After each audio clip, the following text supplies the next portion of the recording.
My wife compared me to her ex in front of everyone. So I taught her respect without yelling, without fighting, just by leaving. My name is Ethan Walker. I'm 34, from Denver, Colorado. I thought our marriage had enough care and patience to survive rough patches. Rachel and I had 5 years behind us. We'd had fights, sure, but we always circled back, said sorry, and kept going. I believed that meant we were strong. One Saturday night, we went to a friend's dinner party. It was the kind of night that should feel easy, good music in the background, a long wooden table, plates passed around, people telling stories from college. I was relaxed. Rachel looked happy. For a while, it felt like the early days. Then someone asked a harmless question about first loves. A few people laughed and shared short, harmless stories. I reached for Rachel's hand under the table. Before I could change the subject, she chuckled and said, "My ex, Josh, was a real man. He always knew how to handle things." The room went quiet in a way you can feel. Chairs stopped moving. Forks stayed in midair. I stared at the grain of the table because I didn't know where else to look. Rachel took a sip of wine like she hadn't dropped a weight on the room. No one knew what to say. I didn't either. I forced a small smile. "That's nice," I said, voice even. Inside, something hurt in a very plain, honest way. Not anger. Just a dull ache that sits heavy and won't move. The conversation limped forward. People tried to steer us away from it. I helped with the dishes. Rachel laughed at a joke in the living room. On the drive home, I watched the traffic lights reflect on the windshield. At home, I asked, "What was that about? Calling your ex a real man in front of everyone?" She sighed like I'd brought up a small inconvenience. "Ethan, it was a joke. Don't be so sensitive." A joke. The word hung there between us, flat and cold. I didn't raise my voice. I didn't list all the ways it made me feel small. I just nodded once and said, "Okay." I slept lightly that night. Not because of drama. Because a quiet idea had started forming. Respect matters more than any vow. If you lose it, the rest doesn't hold. In the days after, I started noticing things I'd brushed aside before. Little eye rolls when I spoke. Corrections in front of friends. If I forgot to take out the trash, she'd mutter, "Josh never forgot things like that." It wasn't the trash. It was the point she wanted to make. Someone else measured higher. I tried to keep things normal. I made coffee in the morning, set her mug the way she liked, and answered her texts during the day. But there was a distance now, and it wasn't loud. It was careful. I picked my words like I was walking over glass. We were folding laundry when it happened again. I mentioned a plan to fix a door hinge that stuck. She laughed and said, "Josh would have handled that in an hour." I kept folding. Blue shirt, white shirt, pair of jeans. "Okay," I said. My hands kept moving. My chest felt tight, but my face stayed calm. The next evening, I tried to talk. "Can we set a rule?" I asked. "No more comparisons." Not to him. Not to anyone. She looked at me like I was being dramatic. "You're overthinking this." Maybe I was. But it was strange how small I felt in my own home. I didn't push. I didn't beg for understanding and answered her questions and went to work. I cooked dinner on Tuesday and left her plate covered with foil when she worked late. I sat on the couch and thought about what marriage turns into when one person stops seeing the other as a partner and starts seeing them as a project. On Friday, a friend texted about another get-together the following week. I typed, "We'll be there," then paused. I didn't send it. I kept staring at the screen until the letters blurred. That night in bed, she scrolled on her phone. I stared at the ceiling and realized I'd been trying to pass tests I never agreed to take. I turned off the light and said, "Good night, Rachel." "Good night," she answered, already distracted. The room was dark and still. For the first time, I wondered if quiet could be a boundary instead of a retreat. I didn't know it yet, but that thought would change everything. It wasn't about the trash or the door hinge. It was never about those small things. It was about control, about the quiet satisfaction she seemed to get when she felt superior. Once I understood that, something in me changed. I didn't argue anymore. I didn't explain myself or defend my choices. I just started to pull back. At first, it wasn't intentional. I spoke less and listened more. I stopped jumping in to fix her moods or prove I was good enough. I paid attention to what she said, what she didn't, and how often she used his name like it still meant something. Days passed, and the silence between us grew heavier. It wasn't cold or angry, just distant. I didn't want to fight. I wanted peace, even if I had to build it alone. One night, we sat in the living room. She was scrolling through her phone. I was reading quietly. She glanced over. "You've been quiet lately. What's going on?" I looked up. "Just thinking." She frowned. "Thinking about what?" I took a slow breath. "About whether this marriage is still something you actually want, or something you're just tolerating." She let out a small laugh. "You're being dramatic again, Ethan." That word, dramatic, stung more than I expected. It was her way of brushing everything aside, like my feelings were an overreaction instead of a reflection. And in that moment, I understood. She didn't see how much it hurt, because she didn't care to. So I stopped sharing. Not out of spite, but because talking to someone who doesn't listen starts to feel pointless. I focused on what I could control myself. I opened a separate bank account. Not a secret one, but one that reminded me I had my own space. I started organizing my finances, setting things aside quietly. I reconnected with old friends, people I hadn't seen in years, because I'd been too busy trying to make our marriage feel stable. I even started therapy. I didn't go there to complain. I went to understand, not comfort. Over the next few weeks, I noticed a shift. The quieter I became, the more unsettled she grew. She'd test me with little comments, expecting a reaction. When I didn't bite, she'd ask, "Are you mad at me?" No, I'd answer softly. And it was true. I wasn't angry anymore. I was done giving energy to something that only drained me. Then came the night that sealed everything. We were invited to dinner again, the same group of friends. I thought about declining, but I went. I told myself maybe things could still settle. Maybe she'd see me, not as a replacement or a shadow, but as her partner. Dinner started light, good food, a few jokes about the past. For a while, it almost felt normal. Then, as conversations drifted to relationships again, Rachel leaned back, smiled, and said, "Well, at least Josh knew how to lead." Her words floated across the table like a quiet dare. This time, I didn't feel the sting. I felt clear. I set my fork down, wiped my hands on the napkin, looked at her, steady and calm. "You're right, Rachel," I said. "You deserve a real man. I'll make sure you get that chance." The room fell silent again. But this time, I didn't sit in it. I stood up, placed the napkin neatly on the table, and walked toward the door. No raised voice. No slammed chair. Just quiet steps and a door that clicked softly behind me.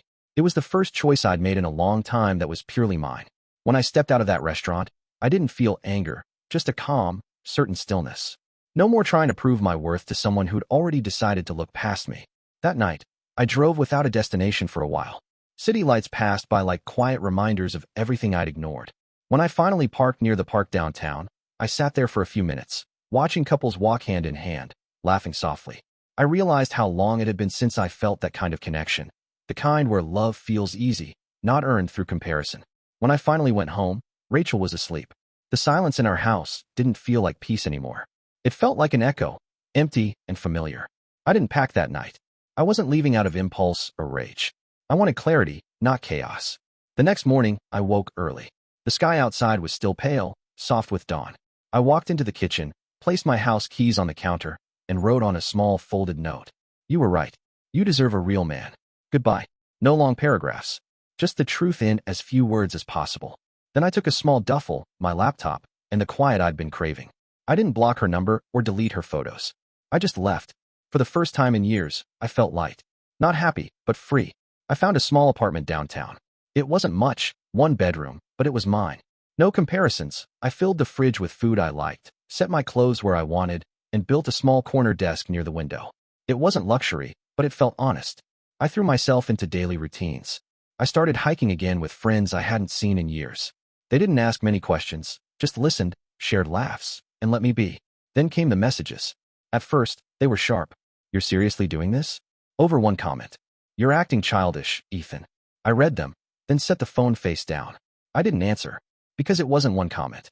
It was every time she made me feel small, every time she compared me to a ghost I never asked to compete with.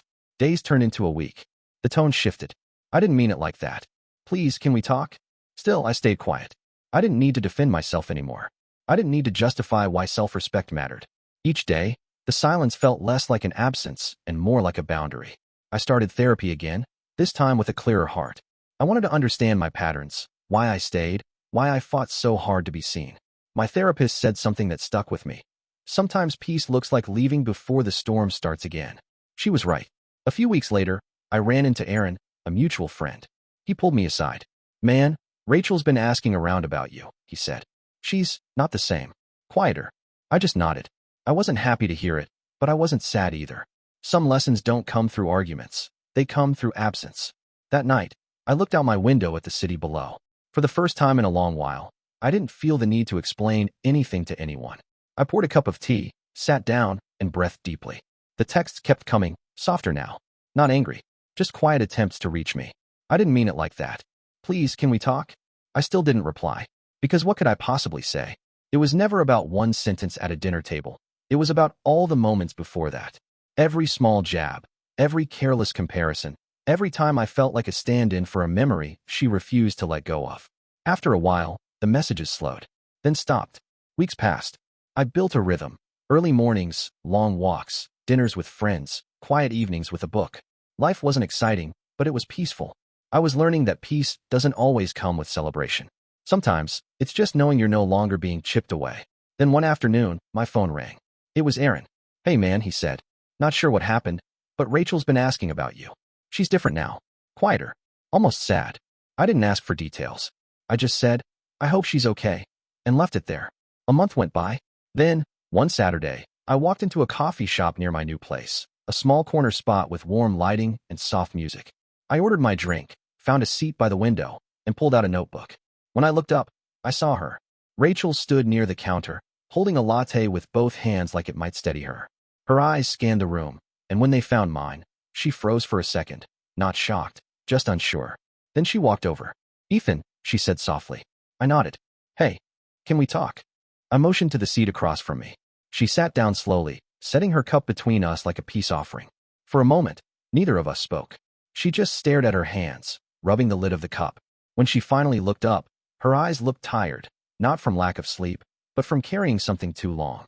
"I'm sorry," she said quietly, "for what I said that night. For all the things I said before it." I didn't answer. I wanted her to finish. She exhaled, voice low. "I thought comparing you would make you try harder.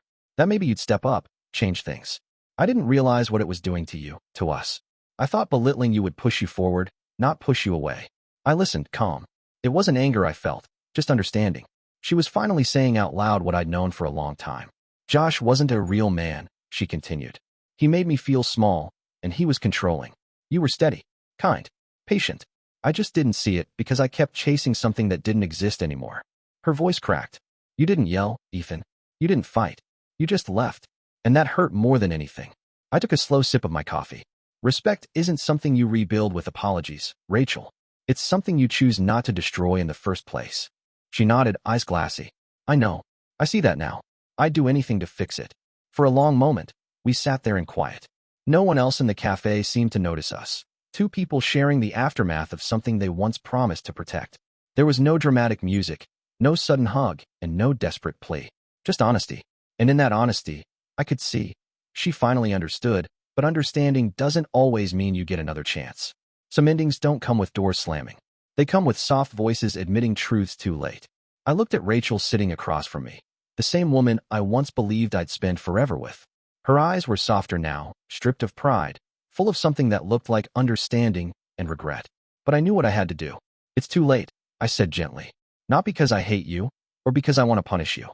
It's just, I've grown past the version of me who waited for your respect." She blinked, swallowing hard. "So that's it?" I nodded. "Yeah, that's it." Silence filled the space between us. Not heavy, not tense, just real. We sat there, two people who had loved each other once, now separated by lessons learned the hard way. "I used to think walking away was weak," I told her. "Like it meant I gave up. But now I see, staying where you're constantly compared, constantly minimized, that's the real weakness. Walking away, that's strength." Rachel's hands trembled slightly around her cup. She nodded, tears falling quietly, no attempt to hide them. "You didn't deserve the way I treated you. You were patient when I was cruel. And when I finally crossed the line, you didn't yell, you left. And that's what broke me." I offered a small smile, not smug, just calm. Sometimes silence speaks louder than any argument. "I didn't want to teach you a lesson, Rachel. I just wanted peace." We sat there a few minutes longer. No promises of maybe someday. Just two people closing a chapter with honesty. I stood up slowly, setting my empty cup aside. "Take care, Rachel." She nodded, eyes down, voice barely a whisper. "You too." And that was it. No goodbye hug, just quiet acceptance. As I stepped outside, the air felt crisp. I took a deep breath and felt something I hadn't in years, light. Over the next few months, I built a life that finally felt like mine. I met friends for coffee, took weekend trips, and learned to cook new meals. I didn't rush into dating. I wasn't looking to fill a space. I was learning to enjoy it. I traveled to new cities, hiked new trails, and found small joys in simple things. My apartment, once bare, began to fill, not with expensive things, but with reminders of growth, photos from hikes, books I'd actually finished, a plant that somehow stayed alive. One evening, nearly a year later, I was scrolling through social media when I saw Rachel's name. Her post stopped me. A long caption sat beneath a quiet photo, a sunset, taken alone. It read, "Sometimes you lose a good thing by chasing old memories. Sometimes you don't realize respect matters more than romance until it's gone." I stared for a moment, then set my phone down. I didn't feel angry. Not sad, either. Just reflective. Because I knew how that realization felt. Arriving too late, when the apology can't rebuild what's already gone. That night, I sat on my balcony, watching the city lights flicker below. I thought about the man I used to be, eager to please, afraid of conflict, craving approval. Now, I didn't need it. Because when Rachel called her ex a real man, she didn't know what real truly meant. A real man doesn't control. And when I left that table that night, I didn't prove her right. I proved to myself that self-respect is the quietest and strongest answer to disrespect. I appreciate you watching till the end. Hit that subscribe button and stay tuned for more content.